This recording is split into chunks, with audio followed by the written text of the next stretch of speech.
sa hunahuna o katuyuan sa kasing-kasing. I forgot to start the recording, so I have to start the recording now. Ang tibuok kasulatan gininhawa sa Dios ug may kapuslanan alang sa pagpanudlo, alang sa pagpamadlong, alang sa pagpanulid ug alang sa pagmatuto sa pagkamatarong aron ang tao sa Dios mamahingpit, masinangkapan alang sa tanang maayong buluhaton. Paningkamuti pagayo ang pagpakita sa imong kaugalingon sa atubangan sa Dios, ingon nga iyang naimutan, usa ka magbubuhat nga dili kinahanglan magakaulaw ug sa hustong pamaagi magapanudlo sa pulong sa kamatuoran. Ug welcome nga igsoon mahigala og ato nga ipadayon natong pagtuon pinaagi sa paghatag kaninyo og reminder once again na kini nga pagtulunan is designed only for believers, and if you're not believers karon, you can change that status of being unbeliever to believer by simply having faith sa kompleto nga buhat ni Jesus Christ sa cross. What do you think about Jesus Christ? No? Do you believe nga iyang gibuhat sa cross is enough alang sa imong kaluwasan? Do you believe nga katoy ang gibuhat dito sa cross is enough na aron sa pagbayad sa imong mga sala? Gituhan nimo siya nga namatay dito sa cross twice. Namatay si Jesus Christ twice sa cross. Yes, He died twice sa cross. He died first spiritually when He paid all the penalty of sin. When He paid all the penalty of sin, gikan sa alas 12 hangtod sa alas 3, it's the spiritual death of Jesus Christ. It's equivalent to the word din na sa ato ang bagong tugon, the blood of Christ, no? Diha sa tulo ka oras nga pagbitay niya sa cross alas 12 hangtod sa alas 3, diin siya nagasinggit, Dios ko, nganong gibiyan mo ako? Mo kini ang oras diin siya nagbayad sa tanang sala sa mga katawan, and by the end of the third of the ninth hour, that's 3 p.m. in the afternoon, iyahang gisinggit ang pulong na humana, or actually ang term supposed to be niya na is gibayran ng tanan or nabayran na ang tanan. Ug tungod niya na walay sala nining kalibutana ang wala pa nabayran ni Hesukristo. Busa ang usa ka tawo nga mutuon niya nang kamatayon ni Kristo dinha sa cross, He died twice, nalubong siya og nabanhaw siya the third day, that person nga nagtuon niya na is considered to be born again. Og para kanato nga mga born again ng daan, we have to check ourselves before kita moadto niini mga pagtulunan if you are clean before God, no? You have to check yourself. You have the privacy of your own priesthood, mano-mano before God, and you have to check yourself. You confess your own sin if necessary, as 1 John chapter 1 verse 9 says, if we, no, that's we believers, confess, cite, name, identify, nganlan, no, isugid nato sa atong Dios ang atong mga sala, ang atong Dios masaligan siya o ang iyang hustisya mao ang pagpasaylo niya na nga sala, known sin, kana imo ang gi-confess sa atong Dios. You cannot confess something you don't know. Can you confess something you don't know? Dili gyud, di ba? So you can only confess the known sin, and the unknown, ingon sa atong Dios, He forgive that sin and to cleanse us from all unrighteousness. He is righteous and just to forgive us our sins and to cleanse us from all unknown sin, from all unrighteousness. Okay? And another requirement or gitawag nato og reminder. And of course, kanong naa kay ini karon nga pagtuon live o nagapaminaw kay ini through recording because you have the desire to know the truth. Ingon din ni Apostol Pedro sa 2 Peter chapter 2 verse 2, sama sa mga bagong himugso nga mga kabataan, pangitaa, no? Or desire, no? Unsa may another term niya ng desire sa Bisaya. Handuma, no? Ang sincero nga gata sa pulong sa Dios aron mutubo ka dinha. O ang result niya na, we will become exactly like Jesus Christ, and we will be talking about this importance about exactly like Jesus Christ tungkol sa ato ang klase karon regarding those who are called according to His purpose, no?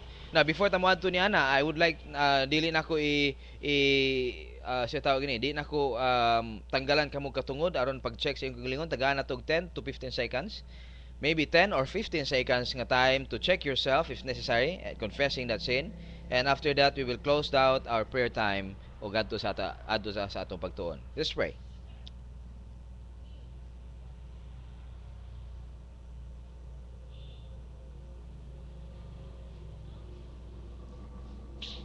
Heavenly Father, we thank you for this opportunity once again, and salamat kay Lord tungod sa mga butang nga nagahitabo sa among kinabuhi sa matag adlaw.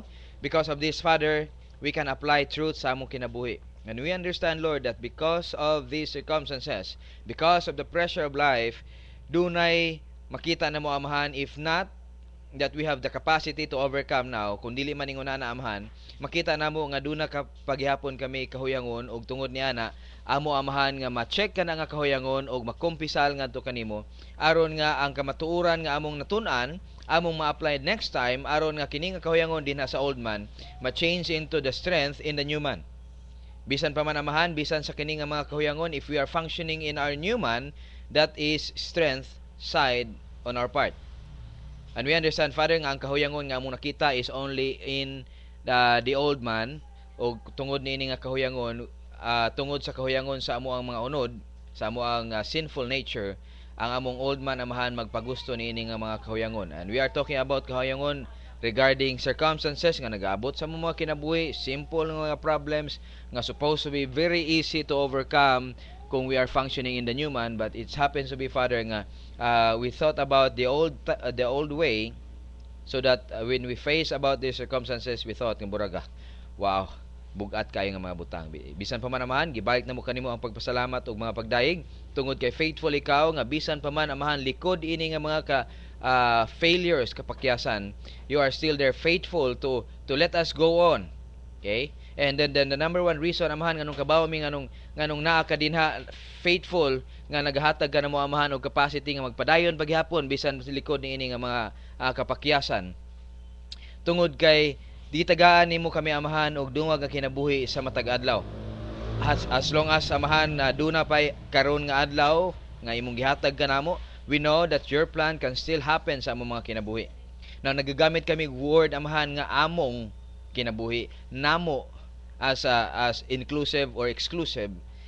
In terms, Father, it's because of the fact nga dili daghan sa mga kaigsuonan ang nakaabot na sa punto diin si Kristo mauna ang ilahang kinabuhi gayod.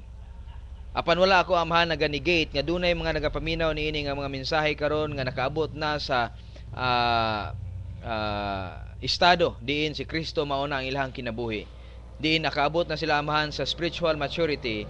I'm saying this term nga namo Amahan as an editorial word para lamang kini sa mga kaigsuonan nga tinuod man hangtod karon nagasagubang paghihapon og mga kalisod sa kinabuhi ug duna paghihapon Amahay kapakyasan nga mo-apply sa kamatuoran niini. Bisan pa man Lord, kini nga mabutang among ginatan-aw og nagahandom Amahan nga hinaot pa bisan sa likod niini nga mga kapakyasan mo padayon sila og samot pagid Amahan og nunot diha sa imong pulong tungod kay kini lamang Amahan ang pamaagi aron sila maka-overcome niini nga mga sitwasyon. And I pray, Father, nga kini nga kamatuoran would guide them through sa ilahang pagpadayon nga pagtubo sa espirituhanon nga kinabuhi. Gibalik na mo kanimo Amahan ang pagpasalamat ug mga pagdaig tungod ug sa ngalan sa Hesus Kristo. Amen. Alright, so since started na atong recording, so where are we? Nabiyaan nato gahapon ang pagtuon regarding to them who are called according to His purpose. Og naistoryahan nato niaging adlaw pagyud regarding sa mga butang kinsa bagyud ang mga gipangtawag sa Dios. Nagsugod ta niadto og natubag nato nga ang gipangtawag sa Dios tanang tao. Og ang mga tinawag mao ang mga tawo nga dunay response niadto nga tawag sa Dios as a humanity as a whole gitawag sila sa Dios. And because of that, ang uban niadto nag-response. Og tungod niadto nga response nila, God recorded that into His divine decree nga katong mga nag-respond, no? I would like to illustrate niya na, no? Because it's very important kanato nga makasabot niya na. Tungod kay kasagaran sa mga tao, in fact, dunay mga tao nga akong naka-istorya regarding ini nga mga butang, they thought that God duna gid siya gipili kinsay maluwas o kinsay dili maluwas, no? Regarding ining calling sa aton Dios, in fact balikon mangyapon nato ni ron taod-taod sa atong klase, but just as a point of understanding, kinsa ang mga tao nga gipangtawag sa atong Dios. The word is gipangtawag, meaning He is on the process of calling them, no? Mo kini, no? Din diha sa this is eternity past and this is eternity future. Okay? And this is the timeline of human history. of course dili nato ikuanon nga this is the timeline of God's creation, no? God decreed to create. In the beginning there is God, and he decreed to create angels. Okay? And this is the timeline of the angels. And he decreed to create universe, and this is the timeline of the universe, no? And he decreed to create man. Ug mo ni siya ang timeline sa humanity. Out of sa tanang mga tao, no? Dinha sa human creations atong ginatan-aw, tanan nga mga decision sa mga tao, no? Both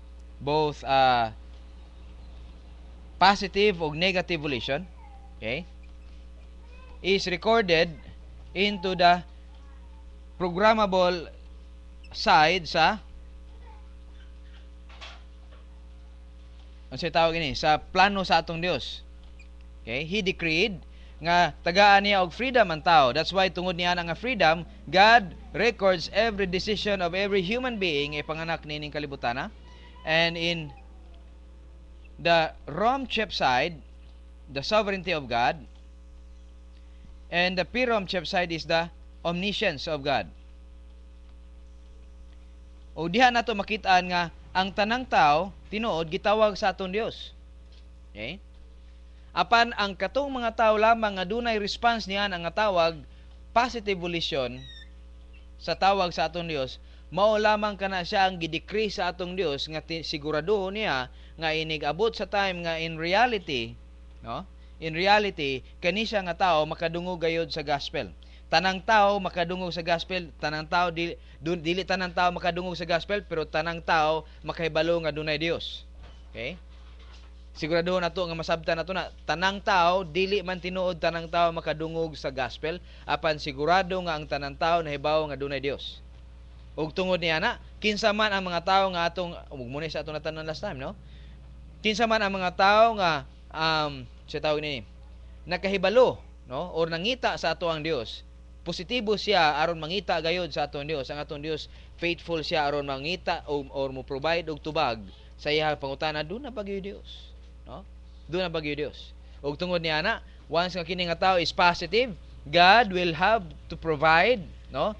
In eternity past nga kani siya nga tao will meet somebody or something, libro baka or balasahon, nga makita niya ang tubag sa iyang pangutana. Do na bagyo Dios, no?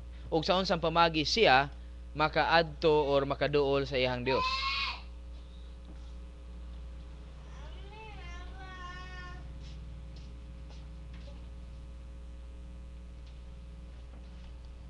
Okay?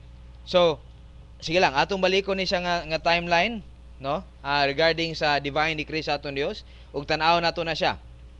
Usab, no? Nakagahapon ato usab natun-an nga ang tao nga napanganak nga buhi nining kalibutan, gitawag sila sa atong Dios, no? Tanang tao gitawag sa atong Dios. Apan kadto lamang anang response sa tawag ang manganlan nato og mga tinawag sumala sa iyahang katuyuan. Okay? Kadto lamang nag-respond sa iyang tawag, nag-respond. Asa man ta first mag-respond sa atong Dios, no? Mag-respond ta sa atong Dios first time dinha sa iyang gospel call. Okay? For God so loved the world that He gave His only begotten Son, that whosoever believes in Him should not perish but will have everlasting life. No? So mo na siya ang tawag sa atong Dios, whosoever. Ingon pa dito sa John chapter 3 verse 18. Ang verse 17 ingon dito nga wala ni ani ang anak sa Dios aron i-judge ang kalibutan, apan niani siya aron ang kalibutan makabaton og kinabuhing walay katapusan. Verse 18 nagaingon siya dito usab nga ang kinsa man ang nagtuo kaniya dili na pagahukman pa, apan ang kinsa man ang wala nagatuo sa ngalan sa bugtong anak sa Dios gihukman na siyang daan. Okay? Mo na siya ang nakabutang diya sa John chapter 3 verse 18. Busa ang tawag sa atong Dios. Manganlan nato ang mga tao nga gipantawag sa atong Dios nga nag-respond, mga tinawag sumala sa iyang katuyuan. Matag usa ni ining tao ni kalibutan tinawag sa matag usa nga ni tubag sa response sa atong Dios, no? o ni-respond siya sa tawag sa atong Dios, dunay katuyuan ang atong Dios sa matag usa kanato, no? Tinuod man nga kitang tanan tinawag sa atong Dios, kitang tanan nga mga luwas na, again, no, ang word kitang tanan, bag mayo nga kung kitang tanan akong klaruhon mangguna kay ngano man, dili kitang tanang tao, kitang tanan nga mga luwas, no, mo na sa akong klaruhon dia, kitang tanan nga mga luwas. Ato sang pagyon kadiyo ang tricycle. Alright? Kitang tanan nga mga luwas na, mo kini ang tawag sa tuwa mga tinawag sa Dios, o kitang tanan tinawag sa Dios sumala sa iyang katuyuan. Kitang tanan dunay katuyuan ang atong Dios, no? Apan hibaw man kita nga dili tanang mga tao nga naluwas, nga mga tinawag sa Dios ang tinuoray gayud nga makabuhat sa katuyuan sa atong Dios. Dili tanan, no? Busa nagingong kita nga ang mga tinawag duna lamay pipila ka makasabot sa mga gibuhat sa Dios, ug ang makita nato diha tungod kay kinahanglan nato masabtan nga dunay requirement ang atong Dios. Sa ubos nga bahin dunay makita nato, no? Sa atong mga pagtuon karon, dunay makita nato nga requirement ng atong Dios kinsa sa mga tinawag ang tinuoray gayud nga maka-response sa iyang purpose sa atong kinabuhi. Ingon man dito sa pulong atong gibasa ganiha tuniaging adlaw pa gyud, no? Romans chapter 8 verse 28, no? All things work together for good to them that love God. Okay? To them who are called according to His purpose. In fact, it is to them who are the called according to His purpose. Dunay gitawag nato diha nga word nga nga nagapertain og somebody, no? Kung sa tanang mga tinawag dunay the called nga ginaisgutan diha, no? Mao kini sila ang mga tao nga sa tanang mga tinawag nga nagrespond, no? Sa ato ang Dios, duna pagyoy mga pipila diha sa sulod ni ana nga mga tao nga nangaluwas ang tinuoray gayud nga makabuhat sa mga gipangbuhat sa atong Dios, no? Now, and again, no? And again, kini siya ang atoang divine decree timeline, og nagsugod diha sa atong Dios, and He created angels, then the universe, then He created human being. Tanang mga desisyon sa mga believers, either negative or positive, gi-record na siya diri sa atong Dios, no? Sa tanang mga tawo nga gipantawag, recorded na siya diha, pero ang i-record nakita sa atong Dios ang tanan nga mga butang, recorded gyapon ang tanan lang mga decision dinhi sa omniscience sa atong Dios. Apan dunay mga butang dinha, no? Sa divine decree nga special gayud para sa mga believers, nga ang tanan nga mga decision makings, good or bad, no? Nga gibuhat sa atuang sa matag Kristohanon, sa matag tao nga mga believers, gi-record na siya sa atong Dios diha with a special kind of chip, no? Para lamang niana. Because all of humanity, although recorded siya, it is God who will allow them to do everything nga ilahang ginabuhat with certain amount of gitawag nato og result sa ilahang mga gipangbuhat, no? In fact, kung makita gani nato nga even gani ang decision sa ato mga ginikanan aron mahimo tang tawo nining kalibutan na is also allowed by God. Okay? Muna ang kamaturan diha. We are not really gitawag nato unsa bay term nato nga pwede gamiton niya na. Although God knows nga ipanganak kita, no? But God never wanted in a way nga ipanganak kita under sin.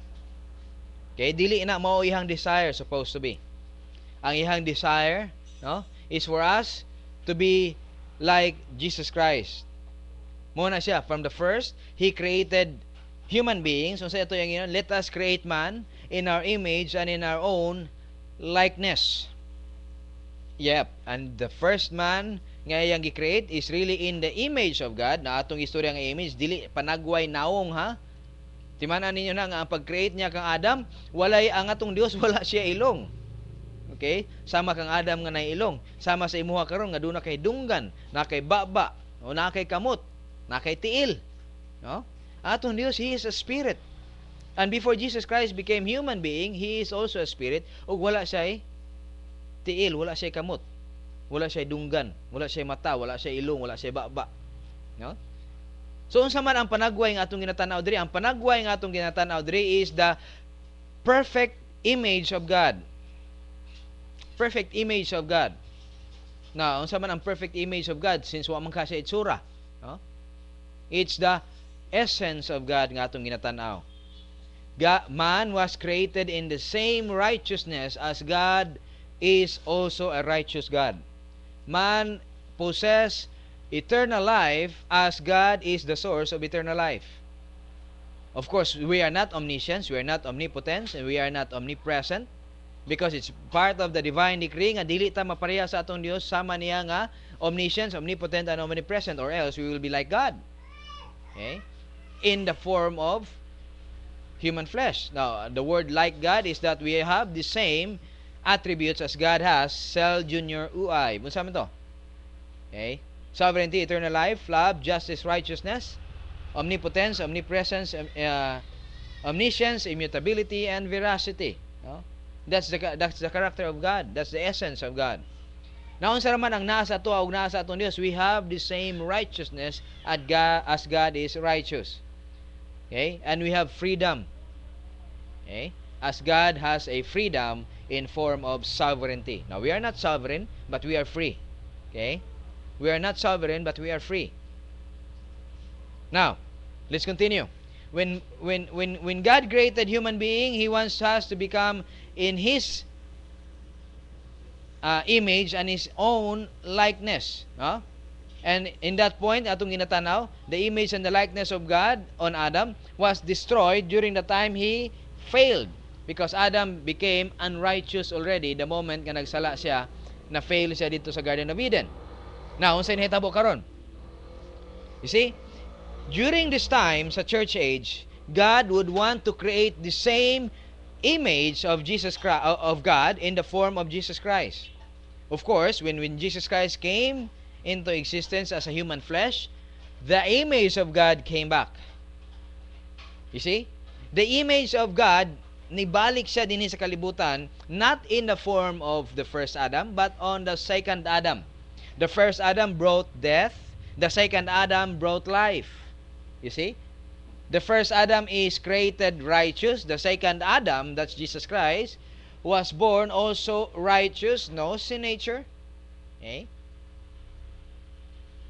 And that, unsay gitanaw sa atong Dios. And for the purpose of God, kita nga mga Kristiyano dinhi sa panahon sa iglesia, which I say we are the highest of all human beings. Basig maghinambog mo niya ng highest of all human beings, ha? But it is true. Okay? We are the highest of all human creations after we became Christians. Kung dili niyo na mabati, pasensya na mo tungod kay wa pa lang mo kahibaw unsa man kinabuhi as being highest human creature nga gibuhat sa atong Dios in the likeness of Christ. Mo bitaw nang ingon siya diha, all things work together for good to them that love God, to them who are called according to His purpose. And what is the purpose of God? Why He called us? Unsa man? Ingon niya diha sa verse 29, for whom He did foreknow, He also did predestinate to become conform. Na actually, ang word nga predestinate, burabag humana, no? Nadawat na nimo na siya. No, actually in Christ, yes, but experientially dili pa, no? We have been predestinated to become conformed to the image of His Son. You see? Now, ang focus sa aton Dios is for us to become in the likeness of His Son. And everything nga ginabuhat sa aton Dios, sa atong kinabuhi, is designed by God aron nga ang atong own likeness, ang atong sinful likeness sa ato ang Father Adam, mahinay-hinay kini og tanggal kanato og mailis kanato ang likeness of Jesus Christ. No? Ang ug unsa man nga process giingon pa gani ni Apostol Pablo sama sa kita nagatan-aw, no, diha sa mirror, we are beholding His glory, the glory of the begotten Son. And then by the Holy Spirit we are transformed from glory to glory, even as by the Holy Spirit. So, this transformation process sa inahinay nga pamagi, and again, ako nang giingon kaninyo, no? We are already in the image of Jesus Christ positionally, but experientially, kinahanglan nato kini mapakita sa mga tao that there is indeed Jesus Christ living on earth right now. Okay? Through our lives. Sa matag-usa nato ka kinabuhi. And every circumstances, good or bad, is designed by God for this purpose. Ini nga purpose, no? Muna nga ang tanang mga tao who decided, no, nga nag-decide to believe Jesus Christ, God has a set purpose and plan to them who are called according to His purpose. Ang iyon siya diri, ang Greek word regarding according to His purpose is kata prothesis, which means according to a norm and a standard. A norm and standard. Who is the basis of this? This is Jesus Christ. Asa man nato mahibalaan ang kinabuhi ni Kristo? Sa Gospels? No. Asa na ito mahibalaan ang kinabuhi ni Kristo? Ngadto sa Acts? No. Asa na ito mahibalaan ang kinabuhi ni Kristo? Of course, wala sa Old Testament. So, asa na ito mahibalaan tinuod gayud ang kinabuhi ni Kristo? Nadiha sa Romans chapter 1, hantod na sa Revelation chapter 3. Nadiha ang kinabuhi ni Kristo nga gikinahanglan nato ikinabuhi. That's the standard that we are supposed to live by. Okay? That's the life of Jesus Christ. Ingon niya diri, according to a normal standards, kata prothesis, and the word prothesis is a compound word of pro, beforehand, and titime, to set in place, which means there is a standard beforehand set in place. And we call that the predetermined protocol plan of God. Again, unsay meaning sa word nga protocol? Okay? If you want to recite together with me in definitions of protocol, it's a rigid, long-established code prescribing complete difference to superior rank and authority, coupled with strict adherence to due order of precedence, followed by doing exactly correct procedure. Muna siya ang protocol nga to ang ginahisgutan. Again, unsa ganito ang definition ni ana? Protocol is a rigid, long-established code prescribing complete difference to superior rank and authority, followed by strict adherence to due order of precedence, coupled with precisely correct procedure. So kung ato na siyang himay-himayon, again, protocol, unsa gani daw, is a rigid. Unsa man rigid? Sayon, humok, lisod. Yes, lisod na siya, no? Dili siya sayon, dili siya humok nga mapaling-paling lang, no?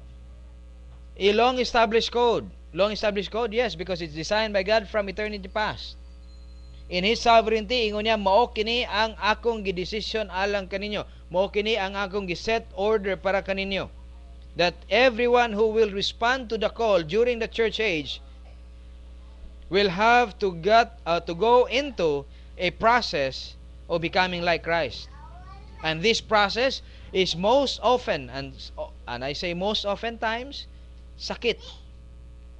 Tungod kay ang away niini is between the old man and the new man. It's between the Holy Spirit and the old sin nature. And during this battle, there will be suffering. Okay? Long-established code prescribing complete difference to superior rank and authority. It means that if God says, no, the superior rank and authority is God the Father, not Jesus Christ, not the Holy Spirit. That's why when we pray, we are praying not to the Holy Spirit. We are not praying not to Jesus Christ. Papa Jesus, mo kini ako ang mga prayers. Not exactly. The only prayer that can be heard by God is number 1, when you are a believer. Number 2, is when you are clean before God. And now, number 3, you can pray to God the Father. That's the only prayer that God could hear. Okay? If so be, nasipyat ka sa imong ginapangbuhat, it is the Holy Spirit who will do that for you. And the Holy Spirit could only pray for you is no other thing that aron mahitabo lang sa imong kinabuhi ang mahisama ka sa atong Ginoong Kristo. And what is that prayer? Lord, ayaw siya pa-suffer. Lord, ayaw i-allow nga mag-suffer siya. Lord, unta magmaayo lang iyang kinabuhi. Is that the prayer of the Holy Spirit? Not exactly. Aha. In fact, if we could only hear the Holy Spirit praying, He would even say to God the Father, Lord, or Father, the first person of the Godhead, said, Father, do exactly as you thought in your plan from eternity past to happen to this life. Allow these things to happen to his life. Aron nga makamata siya sa kamaturan. Aron nga makaingon siya, Lord, what thou wouldest me to do. Ingon pa ni Apostle Paul. No? You remember, na unsa man gyud Lord ang imong gusto ipabuhat sa ako. So, I don't know. I mean, kung wa pa na nahitabo sa inyo mga kinabuhi, mga igsoon, mahigala, akong giingon sa inyo, ayaw na niyo huwata ang time nga iagi pa sa atong Dios og pressure bago ka moingon, Lord, unsa man gyud imong gusto ipabuhat sa ako. Because I can guarantee you, it's very, very hard. It's very, very, very sakit. Sultihan ta mo niya na. Pero kung gusto niyo ma-experience, sama sa akong ma-experience po sa kaniadto nga mga panahon, then, well, wala man tayo mabuhat niya na, but it's your decision. No, ayaw mo pagingon nga wala nato nag-istorya sa inyo, ha. Okay? There are two ways for you to get into the plan of God. Now, as a believer, akong i-consider para sa imo nga mga sa ato nga mga believers na daan, there are two ways. Kay kung dili pa ka believer, there are three ways, no? Pero kung believer ka na, so there are only two ways for you to get into the plan of God. Number one, okay? It's either God's way or God's way. Okay? Number one, it's either God's way. Number two, it's either God's way. Now, asa man tadapita ito mo pili karon.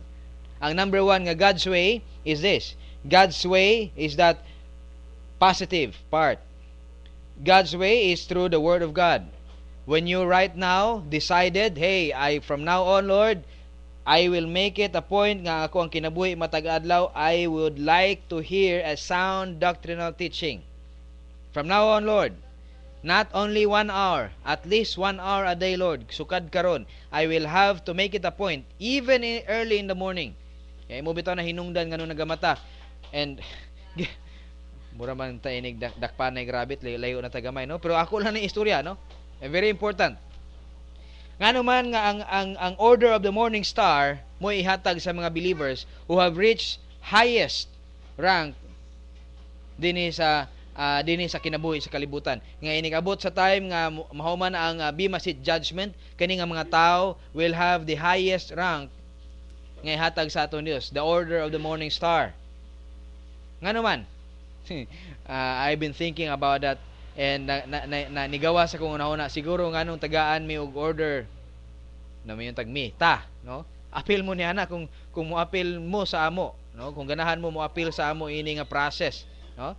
Now mo yung kung amo nagapasabot ba nga naa na ko ingon na, I'm not saying nga naabot na ko niya nga punto, but the point being is that I am positive to whatever God is decided to do for me from eternity past. Lord, whatever it is, do it for me, do it to me, no.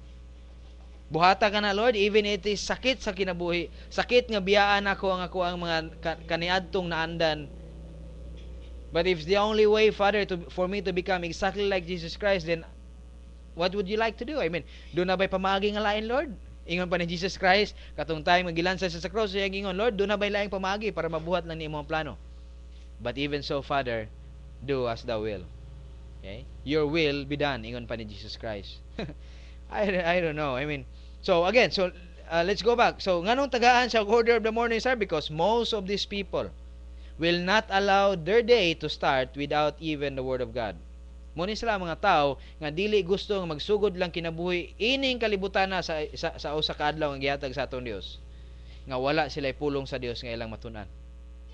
Kasagaran ini mga tao tungod kay busy sila sa tibok nga adlaw, and they don't want nga ang tibok nga adlaw mukaon sa ilang energy nga umingon sila sa gabi, Lord, mag-study ko inyang gabi, but by the time nga moabot ang gabi, luya na siya, kapoy na siya, unsa iyang buhaton. The next time he will do is when he sit down sa iyang table and natulog na. See? Now, unsa ilang ginabuhat? They will wake up early in the morning. They sleep at night at a very good time, maybe 8 or 9 o'clock, and they will wake up in the morning around 3, 4 o'clock aron lang maminaw ug magtuon sa pulong sa Dios. Ug unsay naa diha sa buntag sayo? The morning star. Di ba? So mo nang murag doon na naka-hint ba no? Kinsa man gyud ang mga tao nga duna o makadawat niya ng Order of the Morning Star.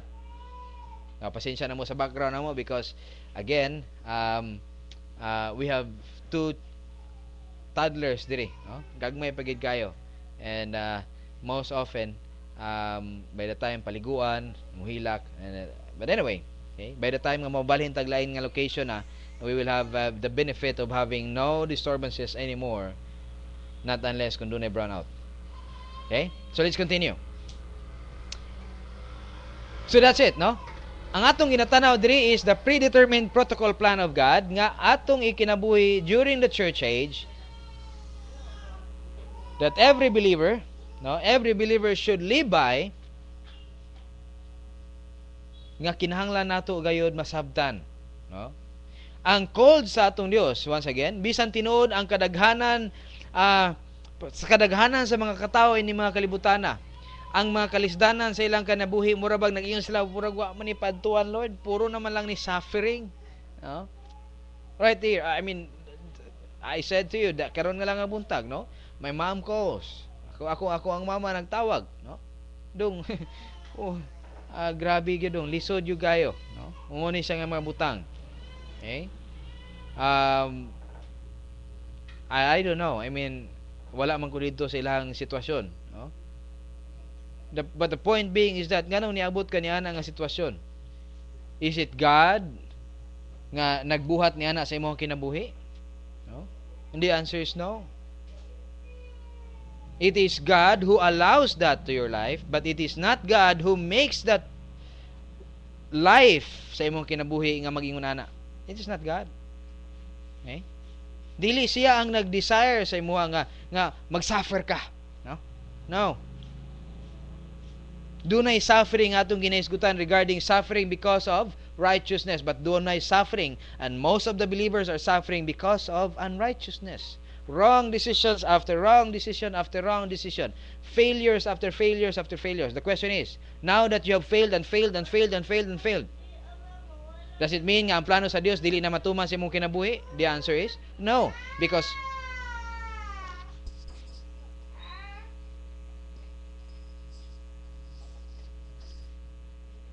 by the time that you realize that there is suffering sa imong kinabuhi nga gialaw sa atong Dios, there is God's way. This the time nga ikaw moingon sa Dios, Lord, unsa man gyud imong gusto mahitabo sa imong kinabuhi? Okay? Is there something about what we call sick and tired of being sick and tired? Daghang mga tao who are sick and tired. Pero dili daghang mga tao ang nakabantay that they are being sick and tired of being sick and tired. Dili daghan. Okay? Dili daghan. Tungod kay daghang mga tao singin ngayon, I've been sick and tired. But they are not really sick and tired of being sick and tired. Okay? Daghang mga tao, mura ba kanang kanta gani nga di na gyud kumusab? Unsa may sunod niya na? Kausa na lang. Umo na yung mga tao nga sick and tired but not really sick and tired. You see? Now, if you have problems ato ang ginaisgutan karon, then you can send me an email or ask me a question about things regarding your life, no? And if I again, no, kung doon na may mga butang nga istorya nimo, maybe it's something about your personal life and it's dili nimo gusto mahibalaan sa daghang mga tao, you post it through email, no? Para dili na siya something nga ma-post diha sa ato ang Facebook nga open kayo sa uban. Post me a private message and we can talk about this life nga naa ninyo. Because I can guarantee there are only few people who have realized that there is really suffering silang kinabuhi that they don't even understand nganong niabot sila niya nga punto. But for others who understand and is positive to the plan of God, from now on, he says, from now on, Lord, unsa man na imong plano nga giandam kanako, from now on, I will be there. And I tell you this, that plan of God will start for you to understand pinaagi siyang pulong, and it can only be done sa constant intake and application of the Word of God. No? Nabisan tinod sa kadaghanan sa mga tao, wala nila sabtan, murag walay padtuan kining tanan, apan dunay plano ang Dios, ug kung tungod ini, ug ngano man, nga dili nila masabtan ang plano sa atong Dios sa atong kinabuhi, tungod kay wala nila nasabtan po ang atuhan Dios. Bisan unsa man nga mahitabo ni ining kalibutan, walay butang nga wala nasabtan gayud sa atong Dios. Or nakuratan ba ka siya tungod kinahitabo ni sa atong mga kinabuhi? Not on your life. Walay butang ining kalibutan nga makuratan ang atong Dios. No? Bisan gani ang atong mga kaanakan nga usay di gid usay, no, pabadlong gyud permente. Wala nakuratan ang atong Dios niya na. Exactly, they are simply doing exactly what God sees from eternity past. And when we react ngadto sa ilang mga lihok, sa ilang mga gipambuhat, God is not surprised nganong nag-react kita. No? But if we respond by truth, wa pud na kuratan ang atong Dios, nga oy, kurata oy, nakabuhat man og maayo ang akong anak karon. No? Wala siya nakurat niya na. Everything is seen from eternity past, and He only records it to the PROM or programmable read-only memory side sa iyang computer divine decree. No? Sama sa aton hibaluan, ang plano sa Dios dili na gayud mausab hangtod sa kahangturan. Now, if you may think karon sa imong kinabuhi, there can be changes. Yes, because there is something sa imong kinabuhi that God allows aron mag-change ka sa imong mind. Okay? Now, daghang mga nangayon, kung ang plano dahil sa Dios sa atong kinabuhi from eternity past down to eternity past dili naman din na siya mausab, then why then we should study the Word of God? Aha. And why then nga kinahanglan nato usban atong mga unahuna? Aha. Guess what? Okay? Without the study of the Word of God, without understanding the Word of God, you will not know how to live according to the will of God. Unsa ganito? Tinawag kita sumala sa iyang katuyuan. You can change your mind. From now, from this moment, gikan karon, 5 seconds gikan karon, 10 minutes gikan karon, all and everything is potential, possible. But para sa aton Dios, tanang butang nga imong ginabuhat is already seen by God from eternity past one time, and He recorded it to His divine decree. Nga inig abot sa time, in reality, you will do it. Okay? He is only just recording. Tanang circumstansya nga naghitabo sa imong kinabuhi is allowed by God for you to either continue sa imong kabuang, or you will change your mind and follow what God has desired for you. Your choice. Okay? Kung dili ka mo padayon sa plano sa aton Dios, do you think nakuratan ng aton Dios niya na? Not exactly. No? Now, ang Romans chapter 8 verse 28, dunay duha ka kondisyones nga aton hibalaan ganiya, dunay duha ka kondisyones mo ni kini aton istoryahan karon. Dunay duha ka kondisyones ang saad nga tanang butang iyang gibuhat alang sa imong kaayuhan. Burag kaayuhan di ay? Usaman ang duha ka kondisyones. Number 1, we must love God. Kung sa gingon ito, all things work together for good to them who love God. Okay? This loving of God is in the constant habitual action, present active usay tawag ini. The present active participle means a constant habitual action, meaning that this loving dili lamang ni siya loving because maayo ang naghitabo sa imong kinabuhi. Kini siya nga love is not relative to whatever is happening sa imong kinabuhi. Okay? Kini siya nga love is focused only to the character of God. Okay? Dunay maayo na hitabo sa imong kinabuhi, your love will not become greater love because something happens to your life nga maayo. No? That's appreciation, that's emotion. Ang atong love nga ginatanaw diri is the love of thinking about what will God do to us in order to make His plan happen sa atong mga kinabuhi. Becoming like Christ. Okay? Ug kini sa nga gugma ma-develop lamang pinaagi sa constant intake and application of God's Word dinha sa atong kinabuhi. Okay? Hatag og time. For 5 minutes, we continue. Second, we must be the called according to His purpose. Gihandom sa Dios, it is God's desire that all of the believers, tinawag sa Dios, mga luwas, matuman gayud nila ang iyang giandam sa Dios. Iyang giandam nga plano alang kanato. Okay?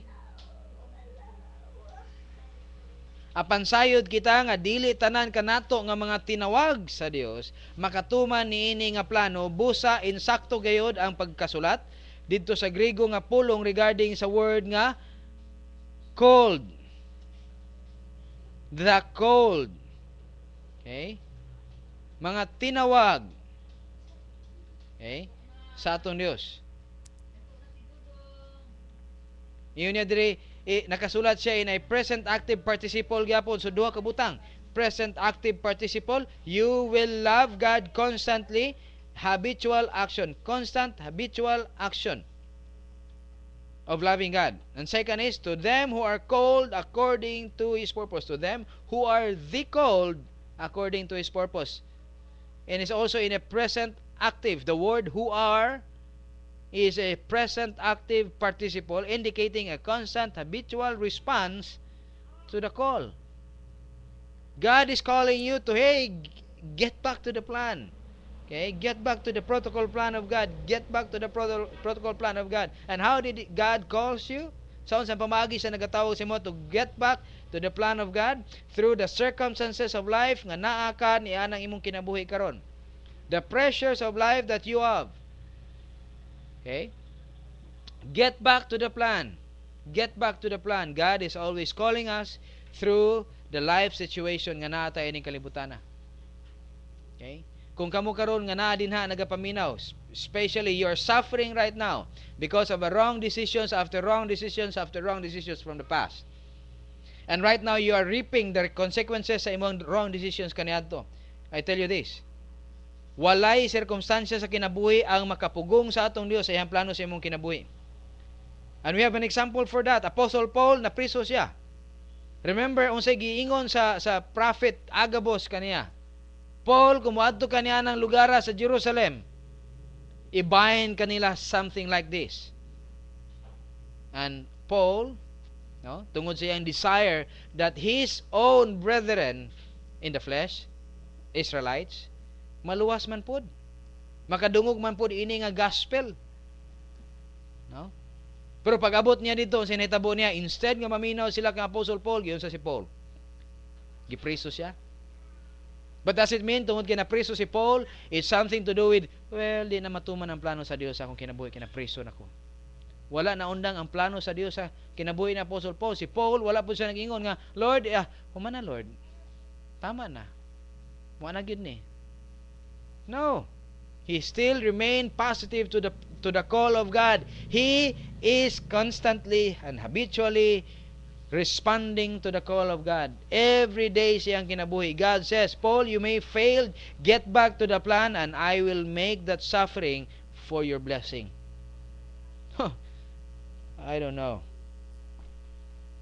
Okay? Ang punta na diha, cooperative ba ka sa Dios? Are you cooperating with God? Or are you just simply sitting down and whining up, crying over the spilled milk? Umuna ilang igamit nga term sa uban ng mga pinulungan. Kung kanato pa moingon, muyaka na malang ka diha og maghila ka sa nahuwad na nga gatas. Nahuwad na ng gatas, timpla na lang bago do. Eh? Mamurag sayon kay istoryano. But who is not really suffering? Who is not suffering? Are you not suffering right now? Am I not suffering right now? We have sufferings. But it's only a difference between, are you suffering because of righteousness or are you suffering because of unrighteousness? Are you suffering because of your failed decisions before? And now that you are suffering in your failed decisions, are you glorifying God in the new man? I'm telling God, Lord, if this suffering would only bring me becoming like Christ in a faster way, Father, I will be in this plan. Are you cooperating? Okay. In fact, wala na kita igong oras may igsoon mahigala ugma nga adlaw, no? Ugma nga adlaw. Gusto pa unta na akong padayon tungod kay murag medyo mo palay pag tagay lang ko mga 2 minutes, no? At tagay lang ko mga 2 minutes. Tiwason lang ginato ni kay adto ta sa plan of God sunod semana. Para hindi na ito mabiyaan ba, no? Gamay lang kayo. Nagpasabot ba kini nga ang butangan hitabo sa imong kinabuhi puro maayo tungod kay nagpositive ka na sa plano sa aton Dios? The answer is no. Dili pod. Dunay kaguliyang, kalisdanan, kahupay man usahay, pagbulahan man usahay, no? Pero kasagaran ni ana kaguliyang og mga kalisdanan. Okay? Pero ang pangutana ni ana, no? Tungod ba ang tao naghimo sa positibo sa aton Dios, magkinabuhi na ba kita nga layo or dili pareha sa ubang mga tao nga kumupalit sila bugas nga tag 38 ang kilo, imuha tag 30 na lang tungod kay positibo na ka sa pulong sa plano sa Dios imong kinabuhi? Or kumupalit ka og gasolina nga tag 50, nya imuhang palit sa imong gasolina 40 lang tungod kay positibo ka sa pulong sa Dios o sa plano sa Dios sa imong kinabuhi? Dili gyud. Kung mahal ang bugas, mahal pud ang bugas sa imong pagpalit. Mahal gasolina, mahal pagkaon, sudan. Apan ang nagkalahi lamang niini tungod kay duna kay pamaagi aron sugaton kini nga dunay paglantaw nga kining tanan gibuhat sa Dios nga dunay hinungdan ug duna pud siya padtuan. Nahibalo kita nga ang padtuan nining tanan nga kitang tanan mahisama gayod sa panagway sa iyang bugtong anak. Okay? Verse 29 and 30 sa Romans chapter 8. For whom he did foreknow, he also did predestine to become conformed to the image of his Son, that he might be the firstborn among many brethren. And whom he predestined, he also called, and that's us. He predestined, he also called, and he called, he also justified, and those he justified, these people he also glorified. Okay? He also glorified. Next week, mga igsoon migala, we will be talking more about the plan of God in our lives. Okay? Daghang salamat og mayong adlaw kaninyong tanan. Ang Dios hinaot pa libre siya sa pagpanalangin sa tagsa-tagsa ninyo ka mga kinabuhi.